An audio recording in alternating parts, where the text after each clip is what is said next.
जब सास ने खा ली हंसने वाली दवा। कुसुम अपनी बहू सुरभि और बेटे ऋतिक के साथ रहती थी। कुसुम के पति सुरेश काम के सिलसिले में अक्सर शहर से बाहर ही रहते थे। एक दिन वो अपने घर आए और कुसुम के लिए बहुत सारी दवा लेकर आए। भाग्यवान, कहाँ हो तुम? अरे आ गए आप।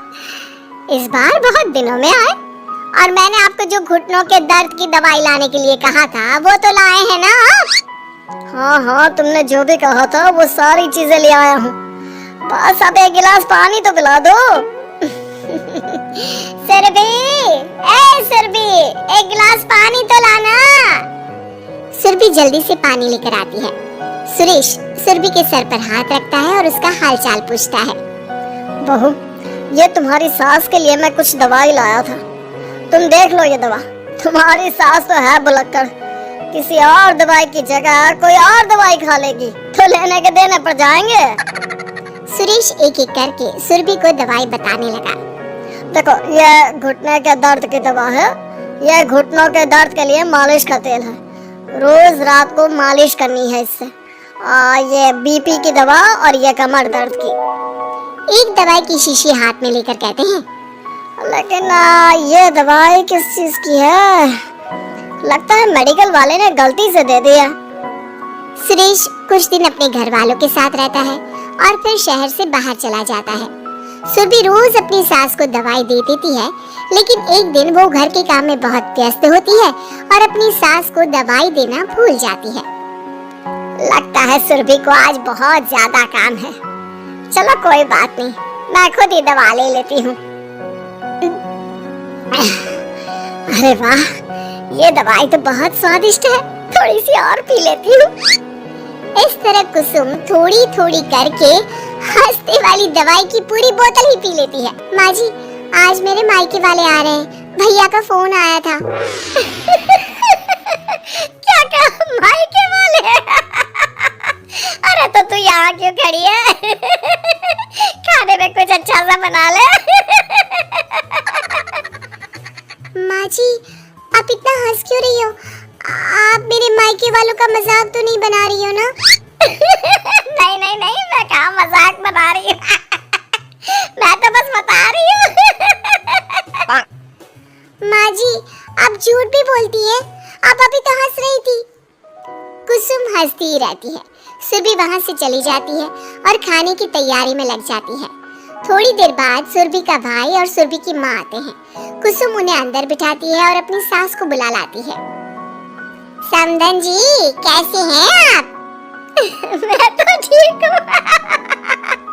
आप बताइए, आप कैसे हैं?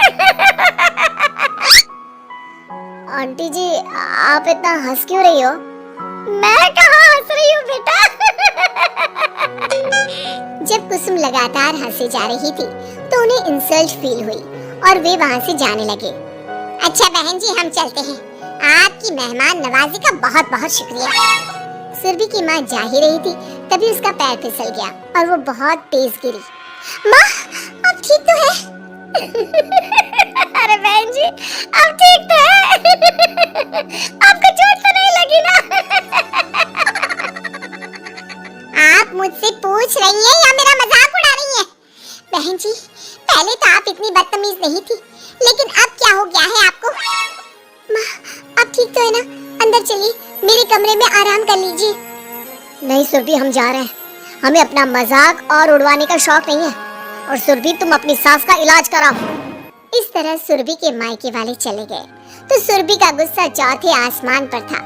उसने अपनी सास से कहा, माँ जी, आपने मेरे भाई और मेरी माँ के साथ ऐसा क्यों किया? अगर आपको उनका यहाँ आना अच्छा नहीं लगा तो आप मुझसे बोल देती। इस तरह उनकी इंसल्ट करने की क्या जरूरत थी? नहीं बहू, मैंने कुछ नहीं किया। अरे भला मुझे क्या पड़ी है जो तेरे घर वालों का मजाक उड़ाऊंगी? देखिए देखिए माँ जी, आप अब भी हंस रही है। आपसे तो बात करना ही बेकार है। सुरभि वहाँ से चली जाती है। अगली सुबह सुरभि को बहुत तेज बुखार हो जाता है और कुसुम उसे आवाज लगाती हुई उसके कमरे में जाती है। सुरभि, सुरभि, क्या हुआ? अभी तक सो रही हो तुम? क्या हो गया? माँ जी, मुझे बहुत तेज बुखार आ रहा है। अच्छा ठीक है, ऋतिक को बुलाती हूँ। माँ जी, मुझे बुखार आ रहा है और आप हंस रही हैं। अरे नहीं बहू, मैं कहाँ हंस रही हूँ। वो तो मेरी हंसी रोक ही नहीं रही है। माँ जी, जब आपकी तबीयत खराब होती है तो मैं आपका कितना ख्याल रखती हूँ और आप मुझ पर हंस रही हो। चले जाओ आप यहाँ से। बहू सुन तो सही। नहीं माँ जी, आप जाओ यहाँ से। अब तो आपके बेटे ही आपसे बात करेंगे और मैं पापा जी को भी बताऊंगी कि आजकल आप क्या कर रही हैं। जब ऋतिक घर आया तो सुरभि ने उसे सारी बात बताई। मुझे तुम्हारी बात पर विश्वास नहीं हो रहा। माँ तो तुमसे बहुत प्यार करती है, फिर वो तुम्हारा और तुम्हारे घर वालों का मजाक क्यों उड़ाएंगी? खैर अभी छोड़ो इस बात को, अभी तो तुम मेरे साथ चलो, तुम्हारी दवाई ले आते हैं। कुछ दिन में सुरभि ठीक हो गई। एक दिन ऋतिक को पता चला कि उसकी मौसी के बेटे राहुल की तबीयत बहुत खराब है, तो वो अपनी माँ और पत्नी को लेकर हॉस्पिटल पहुंचा। मौसी जी, कैसे हैं राहुल भैया? बेटी, इतने दिन हो गए मेरे राहुल को बीमार हुए, लेकिन उसकी तबीयत में कोई सुधार नहीं आ रहा। अरे छोटी, हुआ क्या है राहुल बेटे को? कुछ बता तो सही। माँ, आप हंस क्यों रही हो? कहाँ हंस रही हो बेटा? मैं तो अपनी बहन के बेटे के लिए परेशान हूँ। माँ, ये क्या तरीका है?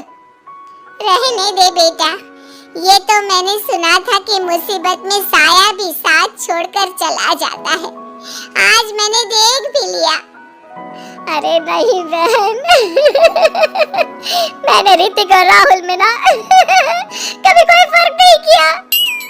फर्क तो दिख रहा है कुसुम दीदी। अगर आपके बेटे की तबीयत खराब होती तो आप ऐसे हंसती क्या? ऋतिक बेटा, ले जा अपनी माँ को यहाँ से।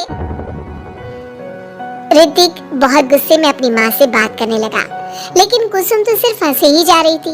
ऋतिक ने अपने पापा को फोन करके बुलाया और उन्हें सारी बात बता दी। बेटा, तेरी माँ तो अपने घर वालों से बहुत प्यार करती है और वो बहुत समझदार है। वो ऐसी हरकत कभी नहीं कर सकती। जरूर कोई ना कोई बात है।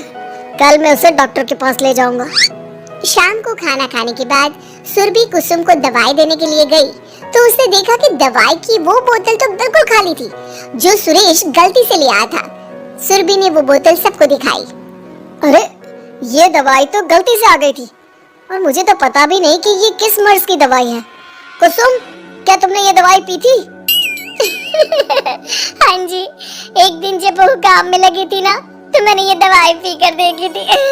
मुझे दवाई बहुत स्वादिष्ट लगी तो मैंने सारी पी ली। माँ, आपको दवाई स्वादिष्ट लगी? अरे आप भी बच्चों जैसी बात करती हो। ऐसे कोई भी दवाई नहीं पीनी चाहिए, इससे कोई बड़ा नुकसान भी हो सकता है। मैं अभी डॉक्टर से पूछ कर आता हूँ। ऋतिक डॉक्टर के पास गया और कुछ देर में वापस घर आकर सबको बताया।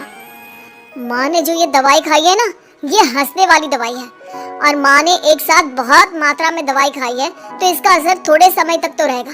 उसके बाद माँ बिल्कुल ठीक हो जाएगी। अच्छा हुआ जो तू डॉक्टर से पूछ कर आया, नहीं तो हंसते हंसते मेरा पेट ही दुख गया है। तुम जब तक पूरी तरह ठीक नहीं हो जाती घर पर ही रहना, और घर पर कोई मेहमान आए तो उससे बात मत करना। आप ठीक कह रहे हो, मैं ऐसा ही करूंगी। अब मैं बिल्कुल हंसूंगी। कुसुम की बात सुनकर सभी हंस पड़े।